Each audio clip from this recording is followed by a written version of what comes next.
Long before the gods ruled from Olympus, the universe was not stable. It was a place of shifting powers, violent successions, and uneasy alliances. In Greek myth, the world is not born peaceful. It is born from conflict between generations. First came the primordial gods, then the Titans, and after them, something new. Because every ruler of the cosmos eventually learns the same terrifying lesson: power never feels permanent. Every king fears the prophecy that someone younger, stronger, or smarter will take his throne.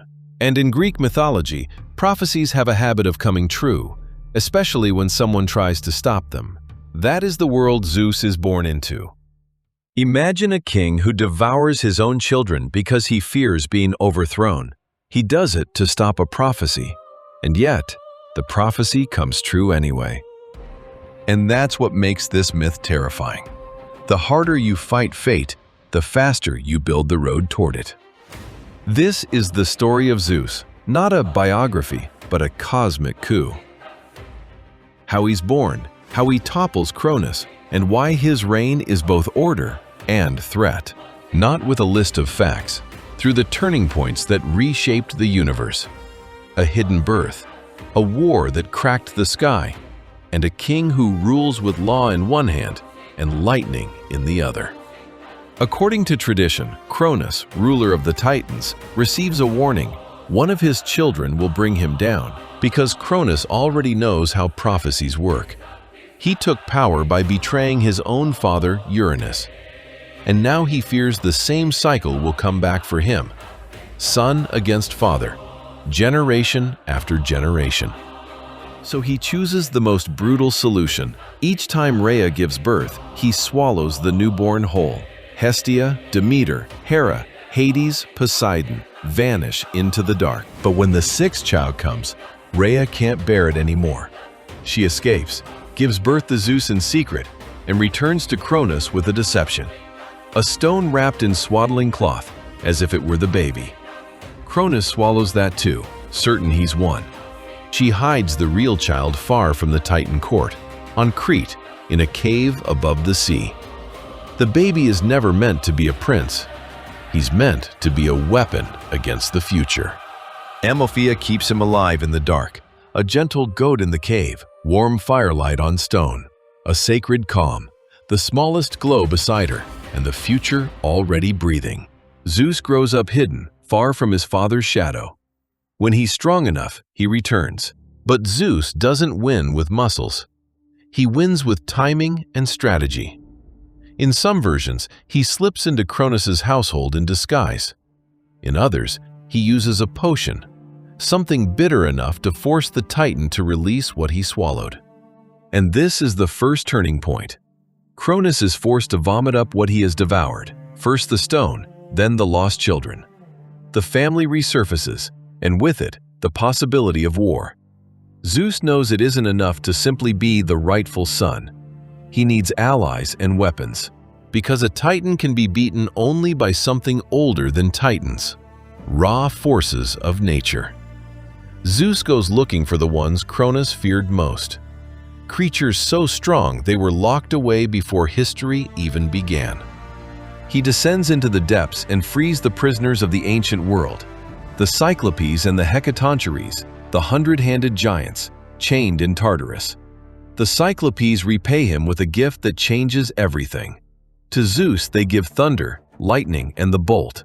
To Hades, a helm. To Poseidon, the trident. These aren't just tools, they're symbols. The trident commands the sea. The helm commands invisibility and dread. And the lightning bolt, lightning is authority. The power to decide, instantly, who stands and who falls. In an instant, the war becomes lopsided. Zeus isn't just strong, he's armed with the power of the sky. The Titanomachy begins, Olympians against Titans. This is no ordinary battle. It's a struggle to decide who will write the laws of reality. The myths describe it like a natural disaster that lasts for years. Mountains ripped up, oceans boiling, the sky lit day and night. It isn't a battle for a throne. It's a battle to define what the world will even be. For a long time, no one prevails, until Zeus also unleashes the Hecatoncheires, a devastating force that shatters the balance. In the end, Cronus and many titans are defeated and shut away in Tartarus. Zeus wins. And that's the dangerous illusion, that victory means peace. In Greek myth, the moment you think the war is over, the next monster is already waking up. But chaos hasn't spoken its final word. Second major turning point, Typhon appears, a creature so immense it feels like the revenge of the primordial world itself. Typhon isn't a rival king. He's chaos with a heartbeat. Storms, fire, and earth shaking like a living thing. If Cronus is tyranny, Typhon is the end of all rules. Here Zeus isn't fighting for a throne. He's fighting so the cosmos doesn't collapse back into noise and destruction. He strikes with the bolt, burns it down, breaks it. And when Typhon falls, the world can breathe again. Now Zeus does what all intelligent victors do. He organizes power. The world is divided. Zeus takes the sky, Poseidon the sea, Hades the realm of the dead. It isn't just politics. It's a new architecture of the universe. And Zeus keeps the one domain you can't escape: the sky. The sea has shores. The underworld has gates. But the sky is everywhere. Above every city, every ship, every oath ever sworn. And here's what makes Zeus so compelling. He isn't only storm and strength. He's also a guarantee of order, protection, oaths, rules, boundaries. In many stories, Zeus is the guardian of justice between humans. He punishes broken oaths, protects guests and strangers, and watches kings who abuse power. His lightning is not random. It's a message. The world has limits. But that order has a price, because order often rests on the fear of punishment. And that's why people both worship and fear him. Because if order depends on fear, then order can turn cruel. Zeus can be a protector and still leave scorched earth behind him. Zeus is the god who protects and the god who strikes. That ambivalence is why, in myth, he can feel both majestic and, at times, unsettling. First flash, Europa. Zeus transforms into a white bull, approaches gently, and when she trusts him, carries her away across the sea. In these myths, divine desire doesn't ask permission, it takes. And Hera sees everything. In these love stories, desire is never private. It becomes politics, revenge, and collateral damage. Semele. Zeus promises a gift, and when she asks to see him in his true form, divine power becomes too much. The lesson is cruel. Absolute power is never human, not even when it loves. It's the same pattern: a promise, a secret, a consequence. Zeus may rule the cosmos, but he can't make his power harmless. Third, Io. A secret love, Hera's jealousy, and a chain of punishments and transformations. Zeus can win a cosmic war, but he can't control the consequences of his personal choices.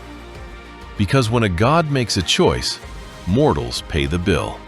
That is Zeus, the king who brings order to the world and leaves behind aftershocks, wounds, metamorphoses. And that's the real portrait. Not a hero, not a villain, an engine of order that can't stop sparking. But Greek myth never treats victory as permanent, because Zeus does not abolish the law that created him. He inherits it, the same pattern that destroyed Uranus, the same fear that drove Cronus to devour his children, still lives inside the world Zeus now rules. That is what makes his story larger than a simple rise to power.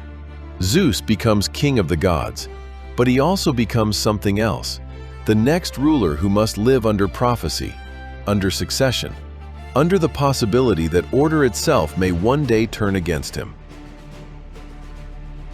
And that is why Zeus is more than a storm god. He is the mythic image of power at its highest point, magnificent, necessary, and never fully secure. He holds the sky. He commands lightning. He gives law to gods and mortals alike.